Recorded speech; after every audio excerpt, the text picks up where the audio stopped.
ආස්වාසුම නවතම තොරතුරු YouTube නාලිකාවට ඔයාලා හැමදෙනාම සාදරයෙන් පිළිගන්නවා. ඉතින් අද මේ වීඩියෝ එක ඔයාලා ළඟට අරගෙන එන මම සඳුනි. අද වීඩියෝ එකෙන් කියන්න යන්නේ ආස්වාසුම සිස්ටම් එක ගැනයි. ඉතින් වීඩියෝවට යන්න කලින් වීඩියෝ බලන ඔයාලා හැමදෙනාම අනිවාර්යයෙන්ම බලන්න ආස්වාසුම නවතම තොරතුරු අපේ YouTube channel එක ඔයා තාමත් subscribe කරලා නැද්ද කියලා. එහෙමනම් අනිවාර්යයෙන්ම subscribe කරලා channel එකට එකතු වෙන්න. එතකොට තමයි ඔයාලට අස්සසුම සහ අනිකුත් හැම දීමනාවක්ම ගැන අපි මේ විදිහට ඔයගලන්ට ගෙන තොරතුරු ඉක්මනටම දැනගැනීමේ හැකියාව ලැබෙන්නේ. හරි. ඉතින් මේ සිස්ටම් එක ගැන මේ දවස්වල අපිට නිතරම පාහේ ඇමතුම් වෙනවා. සිස්ටම් එකට අපි ගියාට අපිට සිස්ටම් එක පෙන්වන්නේ නැහැ.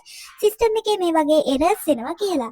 ඉතින් ඒ ගැන තමයි වීඩියෝ එකක් අරන් ආවේ. ඉතින් ඔයගලන්ට සිස්ටම් එක බලා ගැනීමේ හැකියාව නැහැ. ඉතින් ඒකට හේතුව තමයි සිස්ටම් එකේ breakdown එකක් තියෙනවා. ඉතින් ඒ නිසා සිස්ටම් එක අප්ඩේට් වෙනකන් ඔයාලට සිස්ටම් චෙක් කිරීමේ හැකියාව ලැබෙන්නේ නැහැ. ඉතින් පෞද්ගලිකව Tamanට පමණක් තිබෙන ගැටලුවක් කියා බොහෝ දෙනෙක් බය වෙලා තිබ්බා. එහෙම අනවශ්‍ය බයක් ඇති කරගන්න එපා. කිසිම කෙනෙක්ට පළවන ආදියර දෙවන ආදියර කිසිම කෙනෙක්ට සිස්ටම් එක බැලීමේ හැකියාව මේ අවස්ථාවේදී නැහැ. ඉතින් ඒ ගැන තමයි ඔයාලා මේ විදිහට දැනුවත් කරන්න අපිට අවශ්‍ය වුණේ. ඉතින් මම හිතනවා මේ තොරතුරු ටික ඔයාලට වැදගත් වෙයි කියලා. එහෙනම් අනිවාර්යෙන් වීඩියෝ එකට ලයික් කරන්න. ඉදිරියටත් මෙවැනි පණිවිඩ ඉක්මනටම ගෙන්වා ගන්න දැන්ම channel එක subscribe කර එකතු වෙන්න. එහෙනම් අලුත් වීඩියෝවක් අරන් එනකන් හැම දිනකටම ජය ජය වේවා.